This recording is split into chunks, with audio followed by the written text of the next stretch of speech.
Sobat bahagia, kita berjumpa kembali dalam program Happy at Home di RCTI Plus kita tercinta.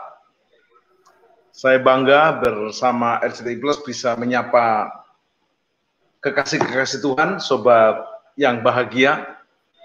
Kita hari ini akan bersama-sama sharing dengan hambanya, Pastor Insinyur Dhani Krishna Supangat.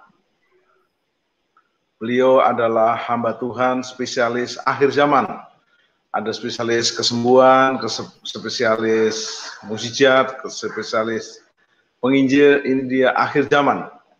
Saya kenal 30 tahun lalu, sudah khotbah akhir zaman, menulis buku akhir zaman, dan juga mengajar akhir zaman. Sekarang kolaborasi bersama saya untuk membuat TFT Train for Trainer, dan minggu lalu oleh hambanya Pastor Dr. Ray Kaunang kita belajar tentang rapture, pasti terjadi. Nah, kita sambung dengan tema hari ini adalah persiapan diri agar tidak tertinggal saat rapture, pengangkatan. Saya sangat hafal dengan panggilan di bandara. Panggilan pertama untuk ke gate, panggilan kedua, panggilan ketiga. Biasanya panggilan pertama, terus panggilan terakhir, terus dipanggil nama kita. Begitu dipanggil nama saya, Timotius Hadrono, dan semangat kita lari karena takut ketinggalan pesawat. Kalau ketinggalan pesawat masih ada pesawat berikutnya, tapi kalau ketinggalan Yesus datang kedua kali, rapture, harpazo, selesai sudah.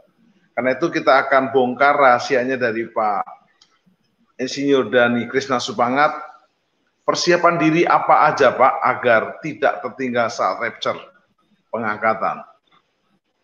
Pak Dhani, saya mau minta penjelasan dulu tema persiapan diri ini Pak, silakan. Baik, pertama kita harus tahu dulu rapture itu tujuannya apa, ya. Jadi bicara akhir zaman, kita bicara tentang menyongsong kedatangan Tuhan Yesus kedua kali. Nah, Tuhan Yesus datang kedua kali itu ada dua tahap. Yang pertama disebut Yesus datang menjemput mempelainya, atau disebut pengangkatan, harpazo, orang-orang Kristen menghilang dari muka bumi ini, pertemuan di udara. Untuk apa tujuannya? Untuk luput dari masa murka Allah. Sebelum pengangkatan ada sangkakala berbunyi Pak ya? Kenapa? Pengangkatan ada sangkakala berbunyi ya? Betul. Jadi dari 1 Tesalonika 4 ayat 16 dan 17 ya. 1 Tesalonika 4 ayat 16 17 bunyinya pada waktu tanda diberi.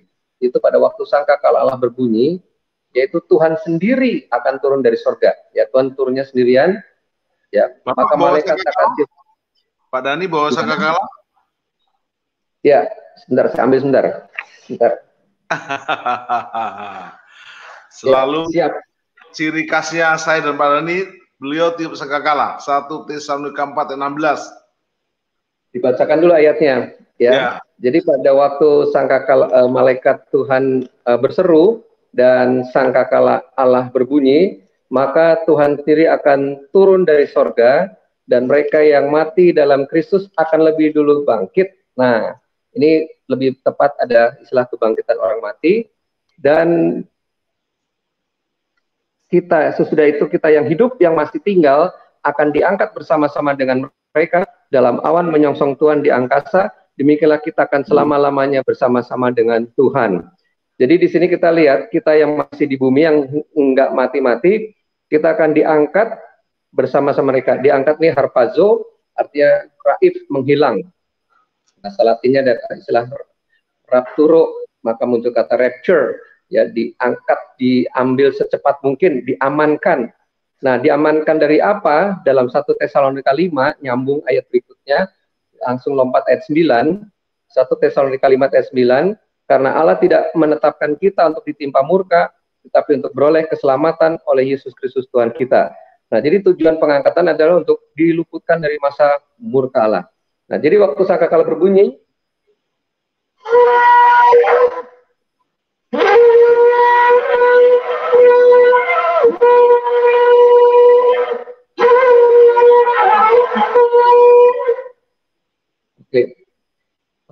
itu maka yang mati dalam Kristus lebih dulu bangkit, dan kita yang masih hidup, kita akan diangkat bertemu Tuhan di angkasa.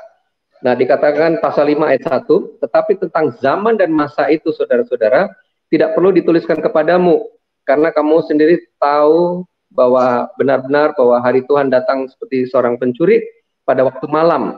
Jadi kapan waktunya tidak ada yang tahu, jadi jangan sok tahu, jangan hitung-hitung waktu, kapan Yesus kembali. Kapan Yesus kembali, saya khotbah di tahun 1990, sampai sekarang belum datang, mungkin lusa atau di lain hari. Nah, akhirnya hitung-hitung waktu, Tuhan nggak datang-datang malah tidak berjaga-jaga. Tetapi yang bisa kita tahu adalah tanda-tandanya. Nah, ini dipertegas oleh Paulus kepada jemaat Korintus juga. Di dalam 1 Korintus 15, ayat 51 dan 52. Waktu bunyi sangkakala terakhir, ya nafir terakhir berbunyi, maka orang mati lebih dulu bangkit, kemudian kita yang hidup, kita akan diubah, ya dapat tubuh kemuliaan, bertemu Tuhan selama-lamanya di surga. Nah, jadi tujuan dari pengangkatan itu adalah untuk luput dari masa murka.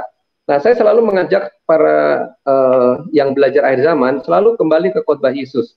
Nah, Tuhan Yesus mengajarkan bahwa peristiwa kedatangannya kedua kali, yang pada waktu ada di angkasa, di pertemuan di udara, itu seperti zaman Nuh dan zaman Lot, ya. Saya bacakan di Lukas 17 ayat 24. Lukas 17 ayat 24. Jadi kita harus tahu dulu tujuannya, karena sekarang ini banyak pengajaran, oh kita harus diangkat supaya tidak dianiaya antikris, ya, supaya luput dari masa antikris. Jadi seolah-olah antikris hebat banget, jadi takut sama antikris, bukan takut sama Tuhan Yesus. Nah, tetapi ternyata antikrisnya nggak muncul-muncul, dia tidak takut sama Tuhan, ya ini jatuh bangun dalam dosa lagi, jadi tidak berjaga-jaga. Tetapi yang perlu kita ketahui bahwa yang pertama itu Tuhan akan datang di angkasa. Tadi dikatakan bahwa Tuhan datang menjemput mempelainya, lalu nanti ada kedatangan Tuhan Yesus yang kedua kali, tahap kedua, Tuhan Yesus datang bersama mempelainya. Nah, saya pertajam yang masalah pengangkatan ini luput dari masa murka. Di dalam Lukas 17 ayat 24, sebab sama seperti kilat memancar dari ujung langit yang satu ke ujung langit yang lain, demikian pula kelak halnya anak manusia pada hari kedatangannya. Jadi pada waktu Yesus datang, kilat dari ujung langit satu ke ujung langit yang lain. Jadi ini pertemuan di udara, ya, menghilang, harpazo. Nah, apa tujuannya Yesus datang sampai di angkasa? Ayat 26, dan sama seperti terjadi pada zaman Nuh, demikian pula kelak pada hari-hari anak manusia. Mereka makan, minum, mereka kawin dan dikawinkan sampai kepada hari Nuh masuk dalam bahtera, lalu datanglah air bah dan membinasakan mereka semua. Nah, banyak yang nanya, Pak, apa buktinya sekarang kita hidup di akhir daripada akhir zaman? Ya, tandanya seperti zaman Nuh dan zaman Lot. Nah, dikatakan zaman Nuh ini mereka makan dan minum. Ya, dari dulu juga orang makan minum, kalau enggak ya mati. Makan minum di sini pesta pora. Ya, pesta pora ini artinya hidupnya hedonisme, nggak bermewah-mewah. Pak, tapi lagi lockdown gini mah nggak bisa mewah-mewah. Tetapi kita harus jujur, kita pada posisi di mana banyak orang bermewah-mewah, kawin dan dikawinkan. Nah, di sini adalah seks bebas, perjinahan, lesbian, homoseks, LGBT. Bahkan sekarang ini sudah berdiri gereja homoseks internasional, gereja lesbian internasional. Ya, pendetanya homo, pendetinya lesbi.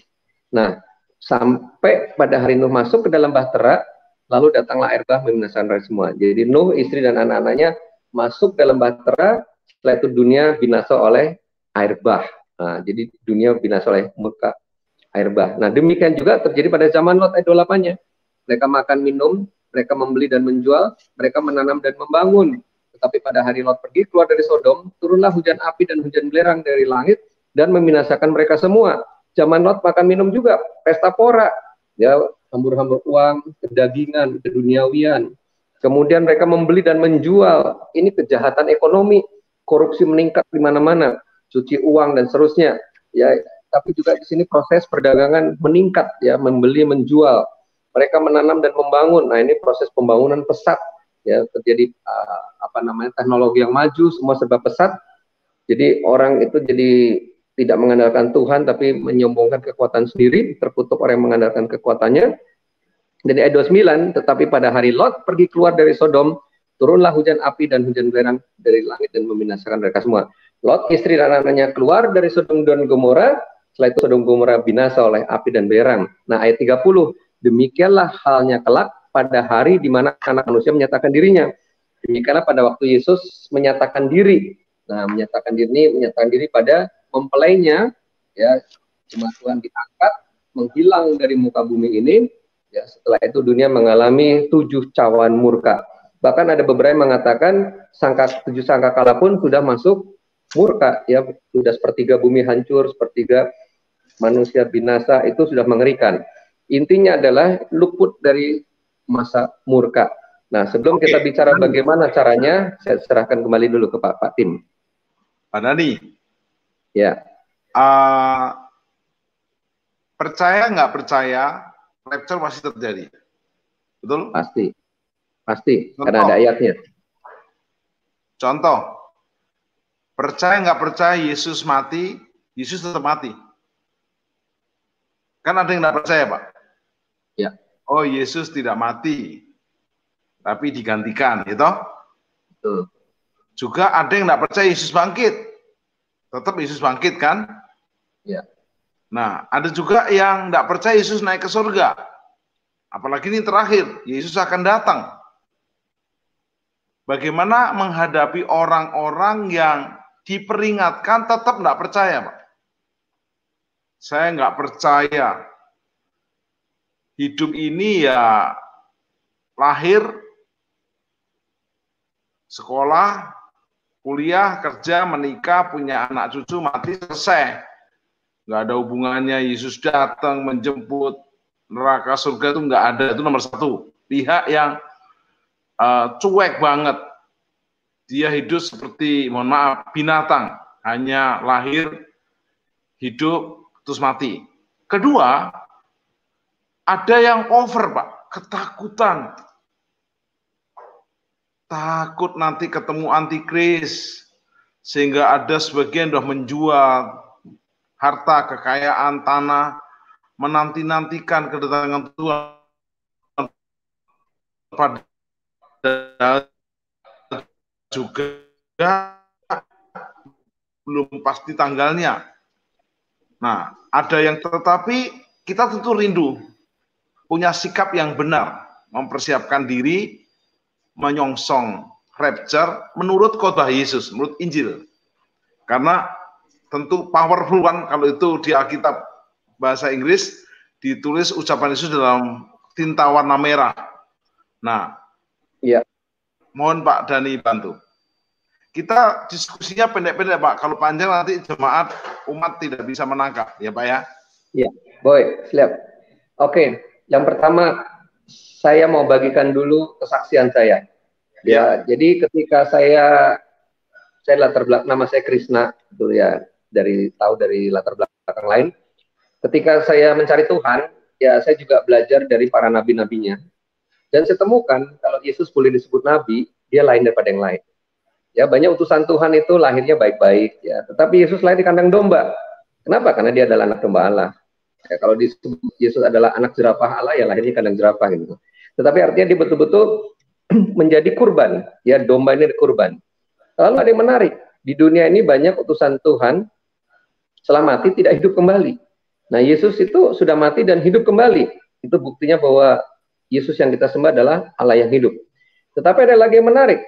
Setelah orang nabi-nabi mati, utusan Tuhan kembali ke surga, ya dia hanya meninggalkan kitab suci, orang bingung. Tetapi Yesus adalah satu-satunya memberikan Roh Kudus kepada umatnya. Nah, Roh Kudus inilah yang membuat kita mengerti firman Tuhan dan mengerti siapa Yesus dan juga mengerti akhir zaman. Karena dikatakan Roh Kudus itu akan memberitahukan padamu hal-hal yang akan datang. Nah, inilah peranan Roh Kudus yang akan bekerja di hari-hari ini. Tetapi ada yang menarik, banyak utusan Tuhan setelah naik surga tidak datang kembali ke bumi. Tetapi Yesus adalah satu-satunya utusan Tuhan yang sudah naik surga dan tidak lama lagi dia akan datang kembali ke dunia ini. Nah, sejak itulah saya hanya mempelajari pribadi Yesus dan saya mengalami perjumpaan dengan Tuhan Yesus 17 Oktober 1982. Saya lahir baru, saya terima Yesus dan saya tidak takut mati lagi. Jadi itu yang pertama adalah mengenal pribadi Yesus dan menerima Roh Kudus. Lalu yang kedua, bagaimana untuk meyakinkan bahwa betul ada Yesus akan datang 2 kali dari firman Tuhan. Nah, memang harus berdoa supaya orangnya mau terbuka dengan firman. salah satu cara meyakinkan bahwa firman ini adalah Alkitab adalah firman Tuhan, lihat aja tanda-tanda akhir zaman. Ya, karena jelas sekali dikatakan gempa bumi makin dahsyat dan cocok.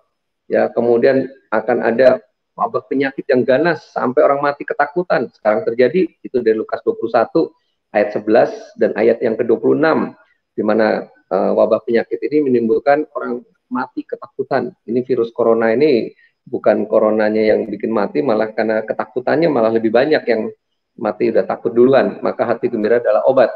Nah, tetapi ada yang menarik juga, saya selalu bawakan tentang kitab Wahyu 6. Di Wahyu 6 itu ada cerita tentang ketika gerhana bulan darah, bulan merah. Nah, ini menarik, saudara. Kenapa?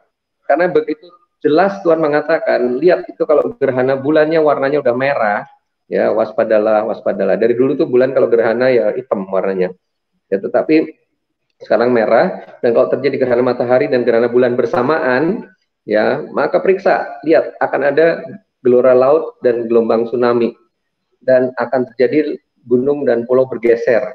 Nah, itu ada di Wahyu 6 di ayat yang ke-12 dan 14. Dan terbukti, silakan Anda ketik di Google ya, gempa Jepang, pulau bergeser, atau gempa Nepal, gunung bergeser. Ternyata terjadi, akurat, tepat seperti yang difirmankan Tuhan. Ya, dan kita tahun lalu 2018 ketika terjadi gerhana bulan darah dan gerhana matahari, bulan Juli, bulan Agustusnya terjadi gempa di Lombok, ya terjadi gelombang pasang, ya setengah tsunami. Kemudian bulan Septembernya di Palu itu tsunami besar sampai daratan bergeser, likuifaksi, dan 22 Desembernya terjadi tsunami di Selat Lombok. Indonesia mengalami 3 kali tsunami, itu tanda dari surga. Nah, itu fakta di depan mata. Jadi kalau orang masih tidak percaya juga, kita nyanyi lagu terlalu. Nah, ini untuk orang yang tidak mau percaya. Bagaimana meyakinkannya? Dari fakta-fakta. Jadi, tetapi yang overdosis, saya pasti terjadi, Pak ya? Pasti terjadi. Karena yang di Alkitab saja terjadi. Ya, jadi artinya kalau tanda-tanda ini terjadi secara akurat, ya, maka tanda-tanda lainnya pun akan terjadi. Tuhan Yesus berkhotbah tentang akhir zaman dimulai dari Bait Allah akan diruntuhkan di Matius 24 ayat 1. Dan pada waktu dia berbicara, Bait Allah masih berdiri tegak di Yerusalem di puncak Gunung Muria. Tetapi tahun 70 tentara Romawi menghancurkan Bait Suci itu terjadi. Nah, poinnya adalah kalau ayat 1 dan 2 terjadi, maka ayat 3, 4 seterusnya pasti terjadi. Dan memang ada bangsa bangkit melawan bangsa, kemudian Yerusalem akan dikepung, dan seterusnya dan seterusnya. Nah, jadi kita melihat bagaimana situasi akhir zaman terkini, yaitu bahwa memang berita akhir zaman itu dulu sudah terjadi, sudah digenapi. Ya, kita belajar kitab Wahyu, itu sudah ada antikris Nero 666 ya. Jadi bukan 666 tapi 666 itu adalah jumlah daripada angka Nero. Jadi sekarang ini ada namanya ilmu gematria. Gematria adalah menghitung dari huruf-huruf dari Ibrani dan dari Yunani. Maka di situ kita bisa melihat. Jadi dulu sudah digenapi, tetapi ingat ini adalah pewahyuan yang akan datang juga. Jadi kalau dulu ada gempa bumi, maka gempa bumi akan makin dahsyat, makin dahsyat. Emang zamannya Yohanes di Pulau Patmos sudah pernah terjadi ada bulan darah? Sudah, Pak Tim. Gerhana bulan darah itu sudah pernah terjadi pada waktu Yesus disalibkan. Ya, pada waktu Yesus disalibkan, itu pagi hari sebelum Yesus salib itu Yesus waktu di pengadilan agama, menurut catatan Yosefus dan catatan banyak dan dari NASA juga mengatakan bahwa pada malam itu gerhana bulan darah. Siangnya jam 12 siang, gerhana matahari total selama 3 jam. Lalu sorenya gempa bumi dahsyat, tirai pembatas ruang suci terbelah dari atas ke bawah, gempa bumi dahsyat. Nah, lalu dikatakan kitab Yoel katakan kalau terjadi gerhana bulan darah, maka akan terjadi pencurahan Roh Kudus. Ya, Roh Kudus akan dicurahkan itu terjadi hari Pentakosta. Jadi di era bulan darah. Nah, jadi artinya bahwa semua nubuatan-nubuatan itu terjadi akurat, tepat seperti yang Yesus katakan. Nah, sekarang bagaimana menghadapinya? Silakan, gimana Pak? Pak Dhani, ya. Sekarang tanda yang akurat adalah pandemi Corona. Ya. Bukan hanya satu negara, hampir mayoritas semua negara. Ya. Bahkan negara adidaya pun, bahkan ODP-nya, PDP-nya, bahkan yang mati lebih banyak. Jadi kalau boleh tahu ayatnya di mana tepat ucapan Yesus tentang sampar atau pandemi corona ini, sehingga orang-orang makin ngeh gitu. Karena ada orang yang ngehnya itu agak lambat. Ya. Jadi dikatakan di Lukas 21, ya, Lukas 21 ayat 11. Dan akan terjadi gempa bumi yang dahsyat, dan di berbagai tempat akan ada penyakit sampar dan kelaparan, dan akan terjadi juga hal-hal yang mengejutkan dan tanda-tanda yang dahsyat dari langit. Nah, di sini Tuhan Yesus sendiri yang berkata-kata akan ada gempa bumi dahsyat, dan sekarang ini gempa bumi udah dahsyat. Dulu 5 skala Richter udah heboh, masuk 7 skala Richter, 8 skala Richter, 9 skala Richter, sampai tsunami. Nah, ini sinyal, ya, sudah kode dari surga. Tapi sekali lagi, kapan, detik, bulan, tahun, Tuhan datang, tidak ada yang tahu. Dan nggak usah sok tahu, nggak usah hitung-hitung, tapi lebih baik, lebih berjaga-jaga, lebih waspada. Nah, tetapi yang menarik di sini, dan di berbagai tempat, artinya di seluruh dunia, Pak. Jadi bukan cuma di beberapa tempat. Di berbagai tempat akan ada penyakit sampar. Nah, penyakit sampar ini adalah wabah penyakit yang melanda seluruh dunia. Nah, ini memang dulu masih sektoral, ya, masih terjadi di beberapa tempat, tapi kemudian kita tahu mulai setiap 100 tahunnya 1720, 1820, 1920, sekarang 2020. Nah, ini mewabah. Ketika sudah terjadi di seluruh dunia, ya, itu tanda-tanda dahsyat dari langit, ya, kita lebih berjaga-jaga. Mengapa? Karena 26-nya orang akan mati ketakutan karena kecemasan berhubung dengan segala apa yang menimpa bumi ini. Sebab kuasa-kuasa langit akan goncang. Jadi orang matinya kenapa? Ketakutan. Nah, inilah yang kita belajar ayat zaman ini untuk meningkatkan kualitas kekristenan. Tema kita adalah bagaimana supaya tidak tertinggal, ya, supaya terangkat apa rahasia, syarat, ketentuan berlaku. Nah, yang pertama, jangan takut, jangan sampai kebawa takut. Tapi kenapa kok ketakutan? Karena kecemasan berhubung dengan segala apa yang menimpa bumi ini. Cemas karena melihat bumi ini keadaan kedengaran sana sini, kabar-kabar menggemparkan. Saya jadi ikut gempar, jadi menakutkan. Nah, jadi keadaan tidak lebih baik. Jadi Bapak Ibu Saudara, bukan nakut-nakutin.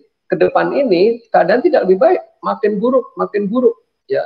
Jadi tujuannya apa? Berita zaman supaya tobat, mulai mencari Tuhan. Karena dikatakan masih di Lukas 21 ayat 34.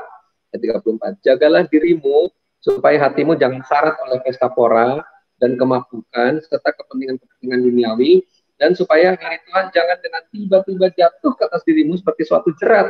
Waspada terhadap jerat pesta pora, kedagingan, keduniawian. Tanda-tanda akhir zaman adalah seperti zaman Nuh, zaman Lot, orang pesta pora, mabuk, kedagingan, keduniawian. Nah, jadi kita harus lepaskanlah kami daripada yang jahat. Kita jangan terjerumus pergaulan buruk merusak yang baik. Terus gimana dong, Pak, supaya kita tidak terjerat? Maka Ibrani 10 ayat 24-25, ayat 25-nya, semakin giat beribadah dalam persekutuan menjelang hari Tuhan mendekat, menjelang kedatangan dua kali, supaya kita terangkat, kita harus semakin banyak bersekutu. Lah kan lagi lockdown, Pak, nggak bisa kumpul. Nah, kita mengajar, cukup 2-3 orang berkumpul dalam nama Yesus, Tuhan hadir. 2-3 orang berdoa bersama, Tuhan hadir. Nah, tapi sekarang pun bisa lewat Zoom meeting ataupun online. Tapi tetap harus 2-3 orang karena ada transfer, ya, pribadi-pribadi. Semakin giat beribadah menjelang Tuhan mendekat, maka dikatakan sebab ia akan menimpa semua penduduk bumi.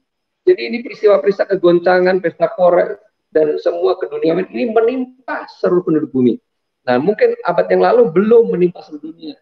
Mungkin ada wabah penyakit, ya, SARS. Nah, itu baru menimpa yang Singapura dan Hong Kong. Ada Ebola hanya Afrika bagian barat, ya, ada fluid, Hong Kong segala macam. Tapi sekarang corona ini mendunia. Nah, sebab ia akan menimpa semua penduduk dunia. Lukas 21 ayat 35. Nah, lalu bagaimana caranya supaya terangkat, Pak? Supaya tidak terjerat oleh keadaan dunia ini, supaya kita tidak tertinggal. Ayat 36. Berjaga-jagalah senantiasa sambil berdoa. Lukas 21 ayat 36. Berjaga-jagalah di dalam kehidupan doamu. Jadi sekarang ini ada gerakan doa di mana-mana. Ada menara doa, ada pemulihan Pondok Daud.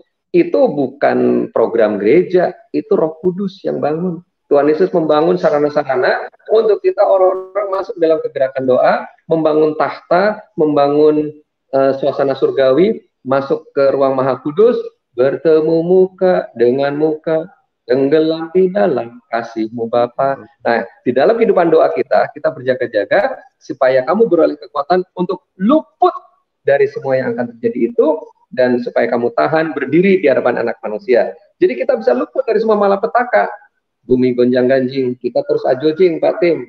Jadi walaupun bumi bergoncang, ya kita tidak tergoncangkan, bahkan tahan berdiri di hadapan anak manusia, artinya pasti diangkat. Gitu. Yes, Pak Dani Krishna Supangat. Bagaimana persiapan diri kita menurut khotbah Yesus tentang akhir zaman di Matius 24? Karena ternyata di Matius 24 itu Yesus mengajarkan tentang tanda-tanda akhir zaman, tetapi di Matius 25 Yesus memberi juga sebuah perumpamaan-perumpamaan yang sangat aplikatif. Jadi kalau saya boleh lihat di Matius 24 ini judulnya pasal 24 dan 25 adalah khotbah tentang akhir zaman dari Yesus. Mungkin tepatnya bukan khotbah kali ya, nubuatan ya Pak ya. Pengajaran, jadi rambu-rambu, ya bolehlah. Rambu-rambu Yesus, bait Allah akan diruntuhkan waktu Yesus menyampaikan khotbah ini, bait Allah belum runtuh. Belum runtuh. Dan puji Tuhan, akhirnya tahun ke-70 runtuh oleh Jenderal Titus ya. Betul. Lalu permulaan penderitaan, kita main perikop nih. Siksaan berat dan Mesias-Mesias palsu. Kedatangan anak manusia, nasihat supaya berjaga-jaga. Nah, yang dasar ini Pak, ternyata ada dikatakan tentang hamba yang setia dan hamba yang jahat. Iya. Jadi berjaga-jaga dilanjutkan dengan hamba yang setia yang jahat sebelum masuk Matius 25. Pak bisa jelaskan? Baik. Nah, jadi Tuhan Yesus itu khotbahnya komplit.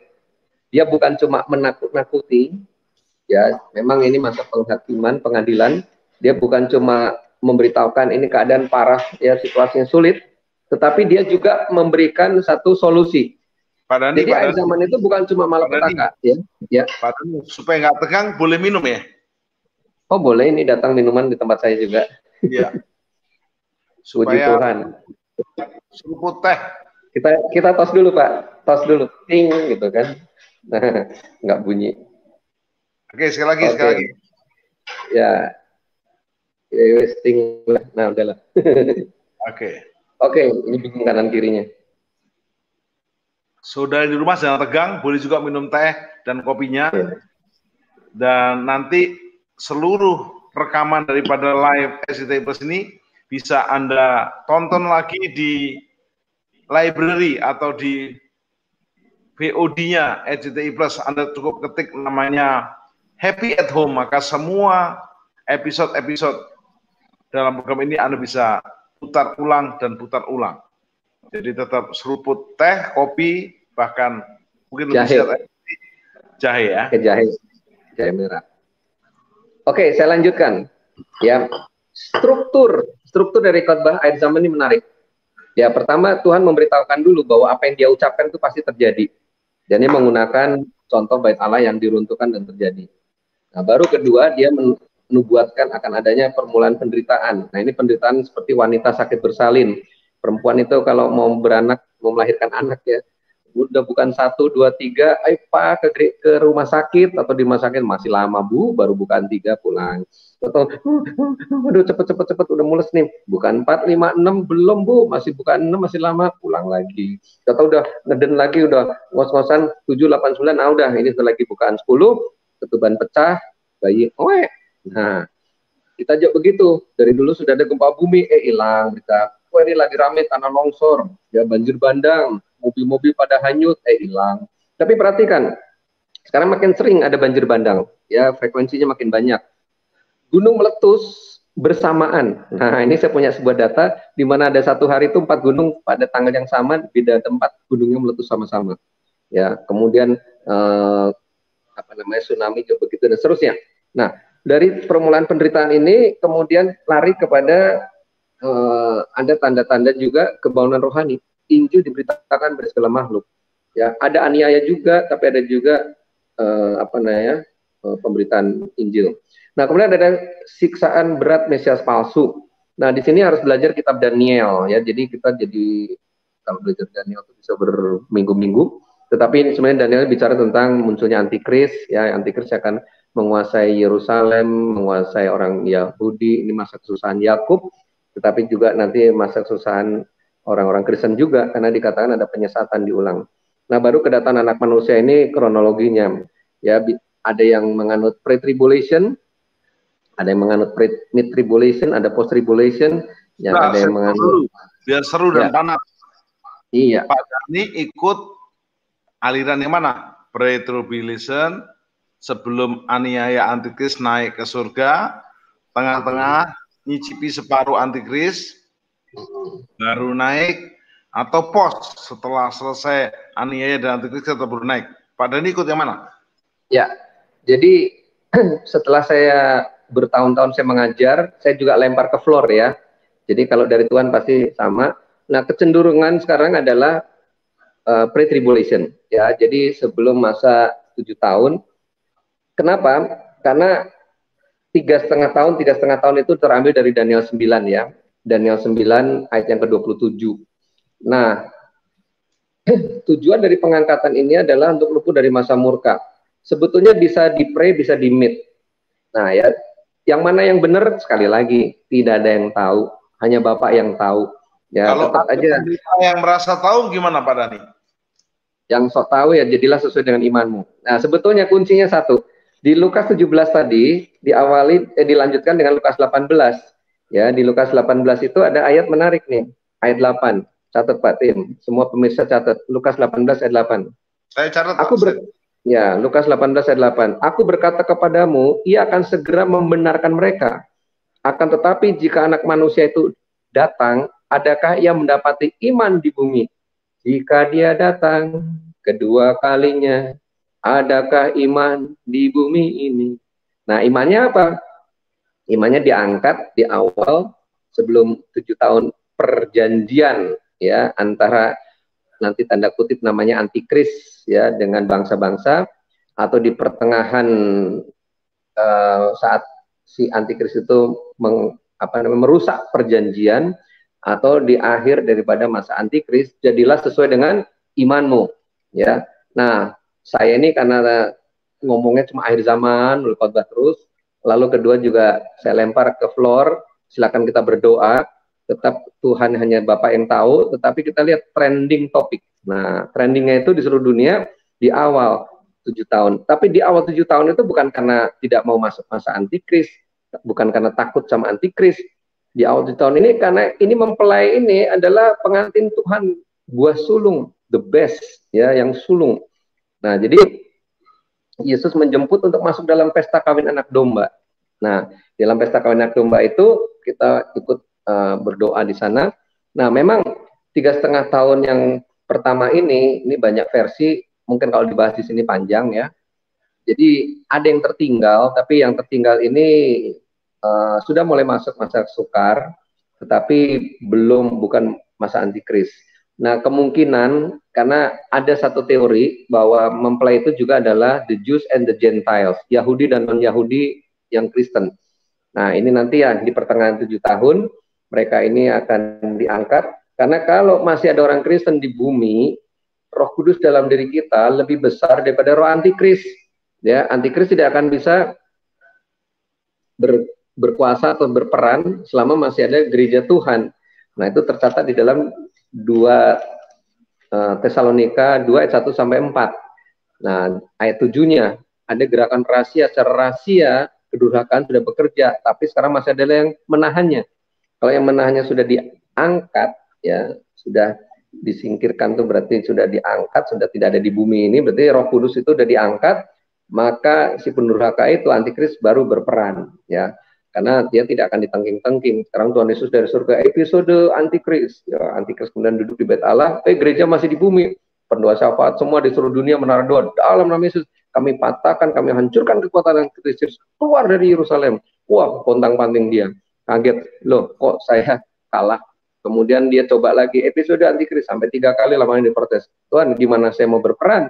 Gereja masih di bumi, tengking-tengking terus, ya saya babak belur. Gitu kira-kira ya, analoginya. Jadi memang gereja harus diangkat dulu dari muka bumi, baru antikris akan bisa berperan.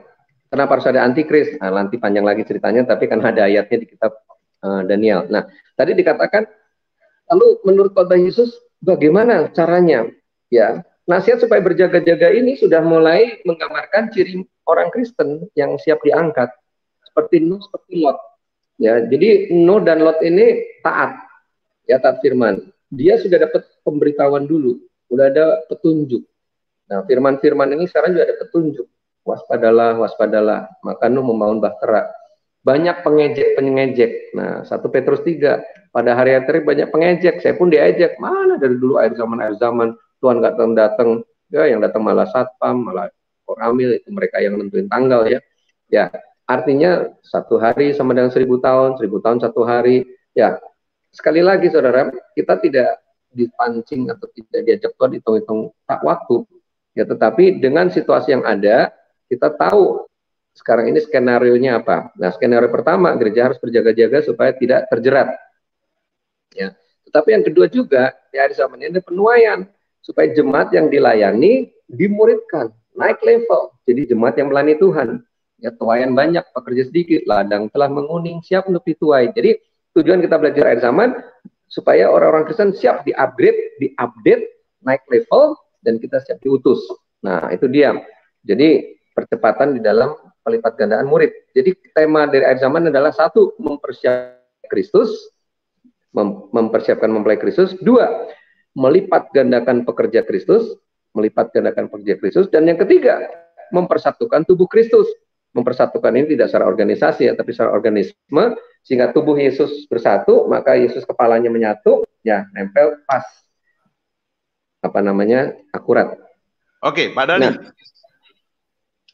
ya, Pak Dhani ini kan memang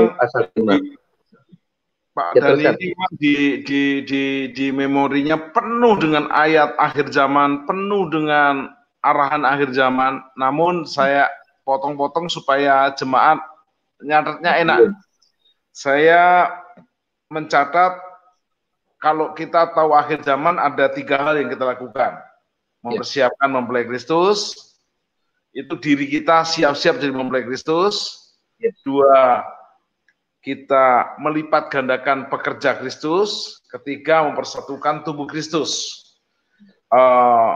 Baik, kalau kita bahas sekarang kayaknya terlalu berat. Saya bahas 1 aja dulu. Persiapan diri supaya tidak terlambat waktu rapture adalah kita jadi mempelai Kristus. Jadi Yesus akan datang bukan sebagai juru selamat, tapi sebagai hakim, Imam Mahdi, betul ya Pak Dhani? Sebagai pengantin pria. Ya. Sebagai pengantin pria. Ya, nah, masuk pesta kawin anak domba. Baik. Kita sedang ada di akhir program ini, kita masih ada beberapa menit yang penting. Apa langkah-langkah praktis persiapan diri untuk kita jadi mempelai Kristus? Karena anggota gereja belum dijamin mempelai Kristus. Bahkan pendeta pun belum dijamin mempelai Kristus. Ketua sinode termasuk. Ketua aras juga termasuk. Mohon maaf tidak menyinggung siapapun. Siapapun. Dia pimpinan lembaga tertinggi manapun. Belum tentu mempelai Kristus. Jadi saya mau pastikan di program ini menghasilkan pribadi-pribadi sebagai gereja Tuhan, sebagai umat Tuhan yang siap menjadi mempelai Kristus. Karena memang kita ditunangkan dengan Kristus sebagai mempelai pria surgawi. Nah, menurut Tuhan Yesus di Matius 25, itu kan ada karakter-karakter mempelai. Bagaimana persiapan diri kita menjadi mempelai Kristus itu yang pertama. Kedua, kita menjadikan keluarga kita, saya, istri, anak-anak saya, keluarga saya juga jadi mempelai Kristus. Jadi saya memfokuskan menjadi mempelai Kristus. Gimana langkah sehari-hari ya? Contohnya, mempelai Kristus itu adalah seperti Matius 25 ayat 1 sampai 11. Menjadi 5 gadis yang bijaksana yang bawa minyak. Ada yang salah paham, Pak, pergi ke Israel, ke Tanah Suci, terus bawa minyak zaitun yang banyak. Bahkan ada juga yang jual minyak. Ngeri kan, Pak?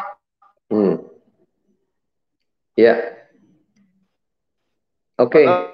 Seperti itu. Jadi bagaimana mempersiapkan mempelai Kristus dari diri kita dan keluarga. Boleh sambil minum, Pak Dhani, jangan tegang. Ya, silakan. Saya lanjut.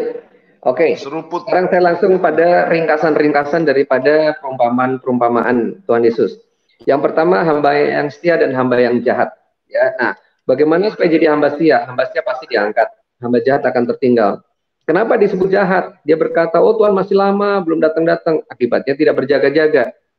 Ya, hamba yang jahat ini saling memukul hamba-hamba yang lain, gontok-gontokan, sesama pendeta, sesama hamba Tuhan, gontok-gontokan. Kalau Tuhan datang masih gontok-gontokan, kepahitan, luka batin, kecewa, benci, tidak bisa ngampunin orang lain, pasti tertinggal. Dan ini sudah terjadi di sosmed, Pak. Nah, itu tanda-tanda akhir zaman juga, Pak. Tanda-tanda lagi pemurnian ini, penampian, mana yang Kristen yang sungguh-sungguh taat.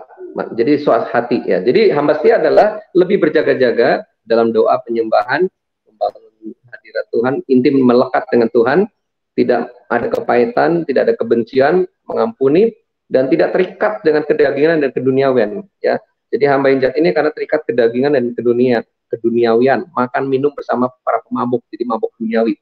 Oke, sekarang kita masuk di Matius 25. Di Matius 25 itu ada gadis bijaksana dan bodoh. Nah, bijaksana ini bawa cadangan minyak. Ini 10-10-nya ini udah berjaga-jaga. 5 gadis bodoh juga bawa minyak, juga bawa pelita. Jadi mereka udah standby. Ini lebih hebat, ini persoalan doanya udah standby. Cuma yang satu udah merasa cukup, yang 5 gadis bodoh, yang bijaksana terus dia mengisi, urapilah kami dengan minyak baru, karena dia membangun kehidupan doa yang teratur. Sehingga pada waktu Yesus datang, apa yang terjadi? Yang gadis bodoh ya dia tertinggal ya, karena tidak cukup minyak, dia beli minyak. Gadis bijaksana dia masuk. Jadi ini membangun hubungan intim dengan Tuhan, ibadah yang minyak mengalir. Nah, tetapi ada lagi yang menarik, 2 dan 5 talenta. Nah, ini saya semangat membahas ini. 2, 5 talenta yang rajin mengembangkan bakat dan karunia. Jadi sebagai mempelai Kristus itu tidak nunggu diem pasif, apalagi sekarang lagi lockdown, lama-lama tanpa sadar jadi malas. Kristen malas dan jahat, itu Kristen 1 talenta, dia tidak akan diangkat. 2, 5 talenta, rajin mengembangkan bakat dan karunia, produktif dan berprestasi. Nah, di sini akan beda mana anak Tuhan dan bukan anak Tuhan. Justru dalam keadaan seperti ini kita semua kan dibikin nol lagi nih, semua dibikin zero. Usaha bisnis apa kayaknya dari awal, tapi disinilah ada pertolongan Tuhan dan yang tidak mengandalkan Tuhan. Rajin mengembangkan bakat, karunia, produktif dan berprestasi. Wah, ini kita juga lebih sibuk dari biasanya, Bapak Ibu. Ya, saya habis ini ada Zoom meeting lagi. Ini dengan Pak Tim ini saya dibawa ke sana kemari. Ini setiap minggu 4 episode, Pak. Ini justru lebih sibuk. Dan inilah kita harus berputar cepat.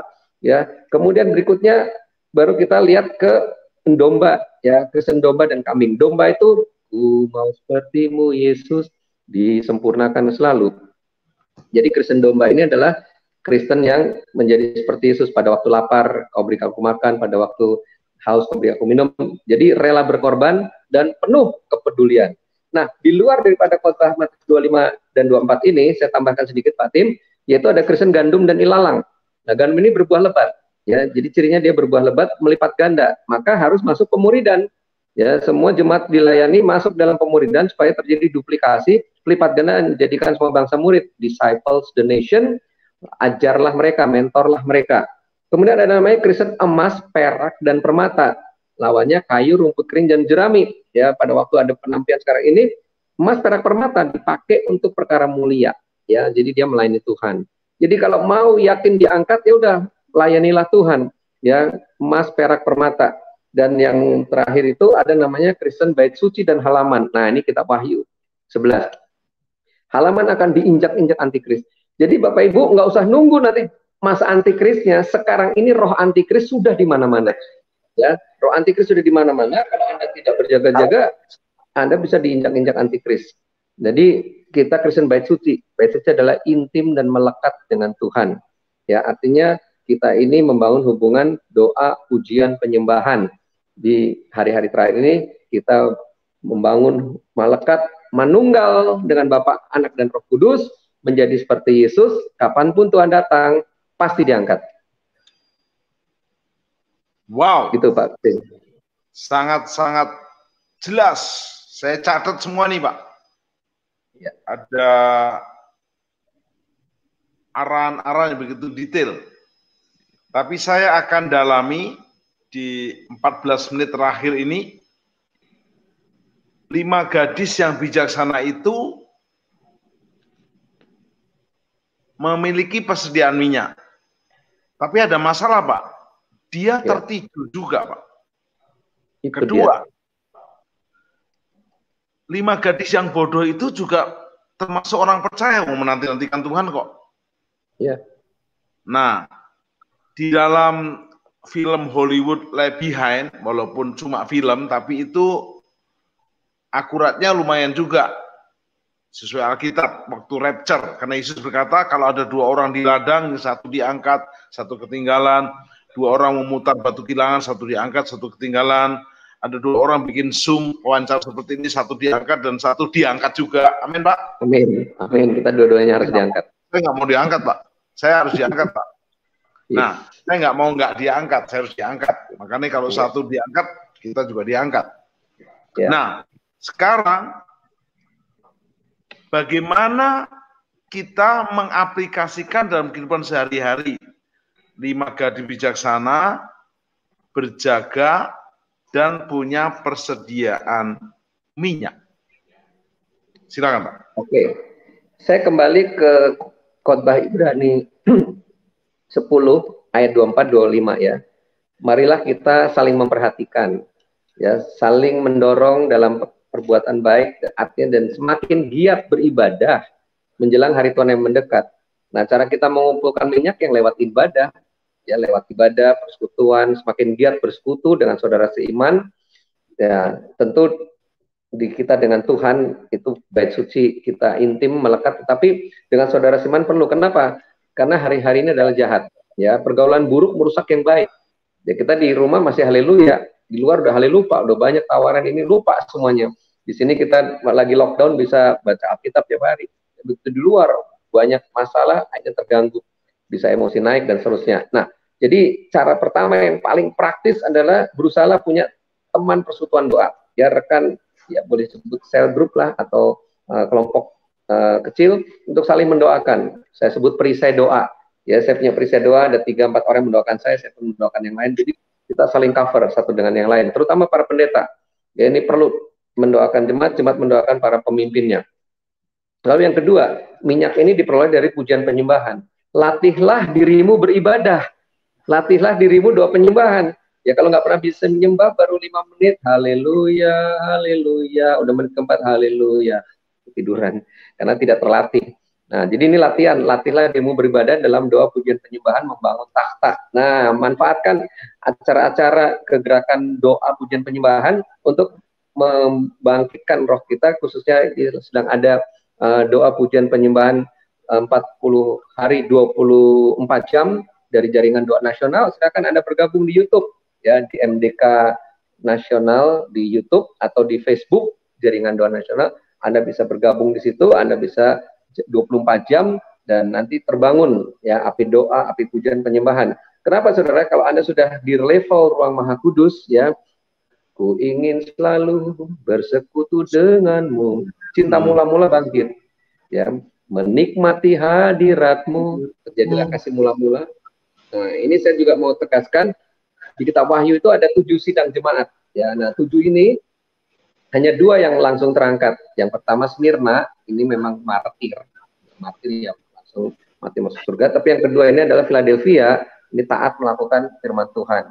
Nah, tetapi mungkin kita jenis 5 yang tidak terangkat, tapi masih bisa bertobat, masih bisa terangkat. Yang pertama Efesus, kehilangan kasih mula-mula. Nah, kehilangan cinta mula-mula, supaya kembali cinta mula-mulanya, Ya, jadilah rajin bersekutu, saudara. Manusia menajamkan sesamanya, ya saling mendoakan. Maka itu akan menjadi 5 gadis bijaksana yang penuh Roh Kudus. Yang kedua adalah jemaat Pergamus. Ini Pergamusnya yang kompromi dengan dosa, ya. Jadi kita harus berkata tidak. Nah, lalu Tiatira ini masih berdukun atau masih punya kuasa gelap, ini mesti pelepasan. Yang Sardis ini Kristen tapi kelihatan hidup tapi mati, Kristen KTP. Nah, segera lahir baru. Dan yang kelima, Laodikia ini adalah yang suam-suam kuku, segera minta urapilah kami dengan minyak baru, Roh Kudus jamah, maka menyala berkobar, maka kapanpun Tuhan hadir, maka pun Tuhan menjemput ataupun Tuhan datang, pasti diangkat. Pak Dhani, bisa nggak gembala sidang atau pendeta pengkhotbah ketinggalan? Oh, sangat bisa. Terutama kalau kita lihat di Matius 24 ayat 45 ini perumpamaan tentang hamba yang setia dan hamba yang jahat. Ini hamba ini yang memberi makan. Yang memberi makan dia yang khotbah. Nah, dia selalu berkhotbah, tapi apa yang terjadi? Si jahat ini, Tuhan masih lama, nggak datang-datang. Apa itu khotbah akhir zaman? Nggak usah kita terlalu ekstrim. Akhirnya membuat jemaat tidak berjaga-jaga, dia pun lebih tidak berjaga-jaga. Lalu memukul hamba yang lain, bentuk-bentukan. Apa itu? Pantekosta nangis-nangis, apa itu yang Protestan malam sunyi senyap. Nah, menjelek-jelekan itu sudah celah. Makan minum bersama pemabuk, akhirnya kena mamon. Nah, di akhir zaman ini cuma 2, menyembah Tuhan atau menyembah mamon. Gereja terjebak mamon, waspadalah, waspadalah. Maka pada waktu itu Yesus datang dalam waktu yang tidak disangkakan dan tidak diketahui, maka ia membunuh si jahat ini masih bisa masuk neraka, bisa murtad karena mamon. Gara-gara mamon dia lupa Yesus. Nah, ini waspada. Ini apa? Bukan cuma tidak terangkat batin, bisa malah menyangkal Yesus jadi seperti Yudas menjual Yesus. Ini akhir zaman. Segala sesuatu bisa terjadi, dan di dalam Wahyu 12 ayat 12 iblis tahu waktunya sudah dekat. Maka dia kerahkanlah kekuatan dari neraka dan semua keduniawian untuk menjatuhkan khususnya gereja Tuhan. Nah, inilah pentingnya kita belajar akhir zaman ini, tahu waktu yang dekat, jadi kita lebih mawas diri, tetapi juga lebih naik level, di-upgrade dan di-update menjadi seperti Yesus, manusia unggul di atas rata-rata orang Indonesia. Itu goalnya. Bapak punya istilah bagus di akhir zaman ini, yaitu reset, delete, dan juga reinstall. Gimana Pak? Jelaskan. Ya, jadi di delete itu yang lama-lama berlalu ya, dihapuskan ya. Kalau reinstall itu diinstal ulang. Jadi apa yang dulu yang baik yang sudah kita miliki kan karena banyak gangguan dari luar membuat kita akhirnya rusak, tatanan kita rusak. Nah, ini ditata ulang. Ya, ciptaan baru yang lama berlalu yang baru datanglah. Ya, dulu semangat melayani karena luka, karena kecewa. Tidak sedikit yang meninggalkan Tuhan, bahkan lebih duniawi daripada orang yang Kristen. Tapi di sini masih diberi waktu, diberi kesempatan, ya. Jadi kita akhirnya data apa-apa yang masih yang buruk yang tadinya nggak ada jadi ada. Tapi juga bisa Tuhan bukakan, ada kutub-kutub nenek moyang mungkin yang belum dicabut. Sekarang cuma dilepaskan, diputuskan, kami putuskan, itu tumbuh lagi seperti pohon kerbung pohon bambu ataupun seperti pisang. Tetapi sekarang harus dicabut dengan akar-akarnya. Nah, sehingga benih Kristus itulah yang tumbuh dan berbuah lebat. Nah, memang puji Tuhan Pak, pengangkatan belum terjadi. Puji Tuhan Yesus belum datang. Karena kalau mungkin 3 tahun yang lalu pengangkatan terjadi, bisa saya tertinggal Pak. Karena dalam posisi saya mungkin lagi ya udah calling down, udahlah alon-alon asal lakon, terus tanpa sadar mungkin kita jadi ada gesekan lah dengan sesama anak Tuhan ataupun dengan sesama hamba Tuhan. Dan yang puji Tuhan ingatkan balik. Nah, maka saya mau tegaskan ini khusus buat saudara-saudara yang udah Kristen lama yang sekarang lagi jatuh, cepat kembalikan keadaan. Kita tidak tahu kapan Tuhan datang, bahkan Tuhan datang bisa menjemput malam ini juga. Kita bisa meninggal. Nah, cepat, masih ada waktu, selagi hari masih siang, bahkan kita kerja buat Tuhan. Nah, waktu kita kerja buat Tuhan, kapanpun Tuhan datang, pasti diangkat. Artinya kita kerja tidak sembarang kerja, kita mengejar kekudusan, kerja dengan tulus hati, semua standar Alkitab, standar sebagai mempelai kita penuhkan, maka itu akan menjadi pasangan sepadan Tuhan Yesus. Nah, ini poinnya Pak. Ya, jadi wow, seperti Yesus, pasangan sepadan Tuhan Yesus. wow. Kita ada di penghujung acara ini, cepat sekali waktu terasa. Kita sudah 55 menit 45 detik. Saya punya kesempatan yang terbaik, Pak Dhani Krishna Supangat, untuk menyampaikan program kita minggu depan, yaitu tanggal 24 Juli. Jumat depan kita dilayani oleh yang namanya Pak Tony Mulia, Pastor Tony Mulia. Bersama istri tentunya, temanya sembuh dari COVID-19 dengan penyembahan kepada Tuhan. Tetap bersama saya kalau Tuhan izinkan. Jadi saya ulangi, tetap stay on, tetap on fire, tetap tune up terus bersama penyembahan kepada Tuhan. Episode Happy at Home Jumat depan 24 Juli. Nah, ini hambanya Pastor Tony Mulia dan istri. Beliau divonis positif COVID-19 oleh Rumah Sakit Gatot Subroto, dan beliau ditolak oleh rumah sakit karena sudah penuh rumah sakit waktu itu, dan dia memilih untuk penyembahan 40 hari 40 malam kepada Tuhan, dan beliau disembuhkan total. Padahal detik-detik dia kritis, istri, anak sudah rela melepaskannya, tetapi ternyata Tuhan masih punya rencana besar. Kita nggak perlu ngalami hal yang seperti itu. Mari kita memperbanyak penyembahan kita, sehingga kita bisa menghadirkan penyembahan di surga di bumi hari-hari ini. Nantikan program Happy at Home Jumat depan 24 Juli pukul 16 sampai 17. Terima kasih untuk tim promo. Sekarang kita akan mengakhiri program persiapan diri agar tidak tertinggal saat kita rapture, pengangkatan. Pak Dhani, ada ayat yang sangat pedas yang diucapkan Yesus di Matius 7 ayat 23. Aku sudah bernubuat demi namamu, aku sudah membuat mukjizat demi namamu, aku sudah melayani ini dan itu. Tapi Yesus berkata, enyahlah kamu, karena kamu berbuat kejahatan. Ini ayat sangat-sangat menakutkan buat semua orang, termasuk juga buat hamba Tuhan. Saya bacakan biar lebih mantap. Matius 7, ayat yang ke-21, saya bacakan ya. Ini dari Alkitab beneran nih Pak. Ya. Bukan setiap orang yang berseru kepadaku, Tuhan, Tuhan, akan masuk ke dalam kerajaan surga. Pada hari terakhir ada banyak orang akan berseru kepadaku, Tuhan, aku sudah ini dan itu, tapi enyahlah, karena aku tidak mengenal kamu. Kalian semua pembuat kejahatan. Sekaligus apa yang Pak Dhani sampaikan akan menjadi closing buat acara Happy at Home ini, supaya kita boleh senantiasa berdoa, berjaga, dan dikenal oleh Tuhan Yesus Kristus dan masuk dalam buku kehidupan yang kekal. Silakan statement closing Bapak, hanya waktunya 2 atau 3 menit. Monggo. Ya, baik. Menjadi mempelai Kristus artinya menjadi seperti Yesus.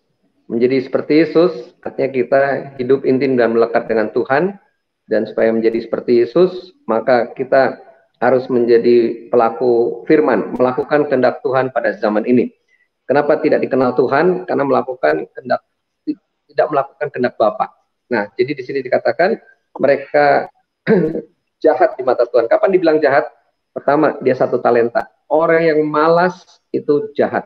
Dan yang kedua, hamba yang jahat itu adalah orang yang tidak berjaga-jaga, anggap remeh berita akhir zaman, gontok-gontokan, tetap menyimpan dendam, kepahitan, luka batin, tidak bisa menghubungi orang lain.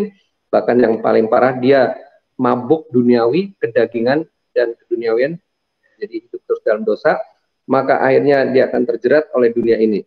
Nah, sebagai peringatannya, maka berjaga-jagalah dan berdoalah. Masuk dalam kehidupan doa, intim dan melekat dengan Tuhan, masuk di level ruang Maha Kudus, masuk di level tempat tinggal Bapa sebagai sumber berkat, tempat Yesus sebagai yang memproteksi kita, ditutup bungkus darah Yesus, pagari api Roh Kudus, malaikat berjaga-jaga melindungi kita, tangan Yesus perkasa membawa pada kemenangan, dan tidak ada seorang pun yang dapat merebut kita dari tangan Bapa di surga.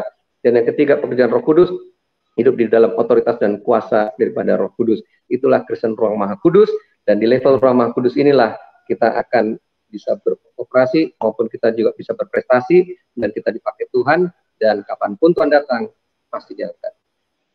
Terima kasih, hambanya Pastor Dhani Krishna Supangat. Saya akan tutup dalam doa. Kita nyanyikan akapela lagu Ku mau sepertimu Yesus, disempurnakan dalam segenap jalanku, memuliakan nama. Mungkin Pak Dhani boleh lip sync, saya sendirian. Ku mau sepertimu Yesus. Kita nyanyikan bersama secara lip sync. Disempurnakan selalu dalam segenap jalanku, memuliakan namamu. Sobat bahagia dimanapun kau berada, Filipi 2 ayat ke-5, hendaklah kamu dalam hidupmu bersama menaruh pikiran dan perasaan seperti Yesus. Pikiran seperti Yesus, isi pikiranmu dengan firman Tuhan. Isi pikiranmu dengan firman Tuhan. Pastikan firman Tuhan masuk. Perasaan seperti Yesus, kau punya kasih. Biarlah kau mengasihi Tuhan lebih dari yang lain. Mengasihi sesamamu seperti mengasihi dirimu sendiri. Bapa Surgawi, sempurnakan firman-Mu yang gak pernah gagal. Terima kasih untuk hamba-Mu, Pastor Dhani Krishna Supangat. Pakai lebih dahsyat. Jawab doa-doanya, perlengkapi dengan persenjataan ilahi. Beliau dan keluarganya dalam nama Yesus. Bapak, setiap pemirsa, pendengar program ini pasti diberkati. Kalau ada di antara kami yang masih terhilang, masih tersesat, biarlah kami mau bertobat. Kami mau kembali untuk menjadi anak Bapa, menerima Yesus sebagai Juru Selamat dan Tuhan kami, dan siap pikul salib dan mengiringi Yesus, dan menjadi seperti Yesus, menjadi mempelai Kristus. Dalam berkat Bapa, Tuhan Yesus dan Roh Kudus, berkat berlimpah juga atas RCTI Plus, grup MNC dari jajaran komisaris, direksi, sampai seluruh staf dan operator, penuhi kemuliaan-Mu dalam nama Tuhan Yesus Kristus. Amin. Amin. Sampai jumpa Jumat depan dengan tema sembuh dari COVID dengan penyembahan kepada Tuhan. Saya ulangi, episode Happy at Home Jumat depan 24 Juli bersama narasumber Pastor Tony Mulia dan ini temannya Pak Dhani juga, dengan tema sembuh dari COVID-19 dengan penyembahan kepada Tuhan bersama hambanya ini. Terima kasih Pak Dhani, terima kasih Pak Tony, terima kasih untuk tim RCTI Plus. Sampai jumpa, salam bahagia, sehat, sejahtera. Amin.